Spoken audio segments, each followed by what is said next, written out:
Bonjour François, nous revoici avec cette fameuse étole, donc j'ai regardé plus tranquillement. Alors, je l'ai repassé avec enfin légèrement amidonné, mais enfin, c'est des techniques modernes, hein, voilà, nous ne sommes plus comme dans le temps, voilà. Effectivement, on voit quelques traces, on voit que ça n'a pas supporté très bien le lavage, mais c'est parce que moi j'ai le nez dessus, de loin dans l'assemblée ça se verra pas, alors on le voit un peu ici notamment, voilà. Il y a effectivement pas mal de déchirures, mais elles sont rattrapables à la main, voilà, c'est-à-dire que bon, il n'y a plus trop de marge parce que ça a quand même pas bien effiloché et qu'ils ont mis très peu de marge de couture, encore que sinon ça a quand même pas mal filé, je sais pas comment, mais bon voilà. Euh, donc, en fait, il faudrait que je mette légèrement de la colle à tissu pour arrêter l'effilochage et réparer au point visible, quoi, là, voilà. Donc, c'est faisable de la réparer. Je pense qu'il faudrait lui redonner encore un petit coup d'amidon. J'ai fait ça légèrement pour lui donner un peu de tenue. Voilà, et puis sinon, voilà, ici, là, ça a été cousu légèrement à l'envers. C'est pas grand-chose, il suffit de découdre et de reprendre un peu, voilà. Donc, cette étole est donc récupérable. Ce qui est tout à fait admirable, c'est que ces broderies, elles sont faites à la main. Il y a beaucoup de boulot, c'est un travail très fin. Je suis même pas sûre qu'en France, on trouve beaucoup de monde qui a envie de les faire. Donc, si vous avez payé votre étole 70 €, alors c'est pas le prix du tissu qui est important. Pour un prix français, pour vous donner une idée, ce tissu, c'est de la laine froide. Elle vaut environ 20 € le mètre sur une largeur de 150. Donc là, il n'y en a pas très cher en tissu. L'entretien, ben voilà, ça bouge au lavage. Faut que ce soit lavé, faut pas que ce soit lavé trop. Enfin, voilà, un programme laine. Elle risquera bien sûr de décolorer au fur et à mesure, mais bon, ça c'est comme tout vêtement, il n'y a rien d'éternel. Voilà, alors, sinon, comme je vous ai dit, il y a d'autres possibilités. Voilà, donc ces broderies, il faut vraiment les garder parce que c'est un beau travail, vraiment, c'est remarquable, le point est très fin. Voilà, mais moi je me lance pas dans des trucs comme ça parce que je serais obligée de le facturer voilà, un certain prix que. Voilà. Donc voilà. Je vous montre donc ce qui est possible ensuite. Voilà, donc comme je vous l'ai dit, il est possible de refaire les tôles en entier et de découper à ras les croix. Je pense qu'il faut que je mette tout autour un petit peu de colle à tissu pour consolider, éviter les filochages. Et à ce moment-là, on les applique sur une nouvelle étole. Alors moi, j'ai ce tissu-là, qui est un tissu vert sapin.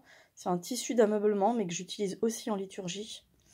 Alors c'est peut-être pas votre style, parce que moi j'aime bien ce qui est très chargé, tandis que cette étole en laine, elle va dans la simplicité tout en étant remarquable de travail dans les broderies.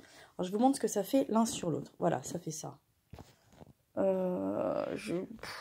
C'est ça à laquelle je pensais avant de regarder. Puis en fait, ton sur ton, je trouve pas ça génial. Je vous montre les autres. Donc, j'ai également ce tissu qui est le même motif. C'est un damasco, tissu d'ameublement qui est vert plus clair. Je vous montre ton sur ton. Donc voilà, je sais pas, ouais, ce que vous en pensez. C'est quand même très clair, hein. Je sais pas, moi je l'ai déjà quand même utilisé pour des ornements, mais voilà, c'est vous qui voyez. Bon, voilà, donc ici nous avons du tissu, là qui est purement liturgique, qui vient vraiment d'un fournisseur qui donne dans les matériaux liturgiques, avec des croix damassées. Alors, bah, je suis pas sûre que ce soit votre style en fait, parce que vous aimez les styles très épurés. Or, moi j'aime beaucoup évidemment. Maintenant, je ne sais pas vraiment si ça va aller avec vos croix. Je vous montre ton sur ton ce que ça donne. Donc voilà, et je pense que c'est la couleur la plus approchante en fait. J'essaye un peu de me représenter. Oui, bah, en plus c'est ballot parce que je l'avais pris à l'envers. Donc voilà à quoi il ressemble réellement. Voilà. C'est la partie satinée et c'est pour les motifs. Voilà. Donc voilà à peu près. À la limite, je peux faire un montage Photoshop pour voir à quoi ça pourrait ressembler. Voilà pour l'instant. Sinon, bah, la dernière solution, c'est de racheter un tissu plus simple et de refaire les tôles. Après, j'en ai, donc je me sers plus pour la doublure. Hein. Ah, je vais regarder. Je vais regarder, il me semble que j'ai quelque chose. Ah si, voilà, je me disais bien. Ça, je l'avais acheté juste pour voir à quoi ça ressemblait. Je l'avais commandé. Alors, c'est de la viscose. C'est ce qui sert pour faire les chasubles modernes. Donc, c'est facile d'entretien. Je ne dis pas personnellement que je suis fan. Mais voilà, c'est ce qui est utilisé également pour les chasubles actuels. Quoi, voilà. Et ton sur ton, voilà ce que ça donne. Voilà, et moi je pense que si vous voulez donc un tissu neuf pour le même style, mais en fait c'est ça quoi, c'est le style approchant. Alors il est possible, alors après moi je me rends pas bien compte vos attentes. On peut donner de la rigidité en mettant une triplure à l'intérieur, mais je sais pas ce que vous attendez, voilà. Donc voilà, j'attends vos instructions, moi je découpe rien parce qu'une fois que c'est découpé c'est trop tard. Voilà, bonne journée.